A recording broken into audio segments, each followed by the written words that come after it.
You ask Tiger to calculate. This deals with linear inequalities with one unknown. The final result is y greater than -20. Let's solve it step by step. Isolate the y. Multiply both sides by 4.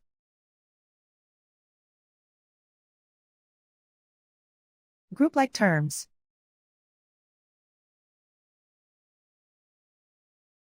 Multiply the coefficients.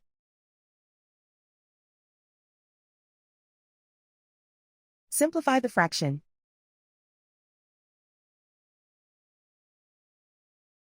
Simplify the arithmetic.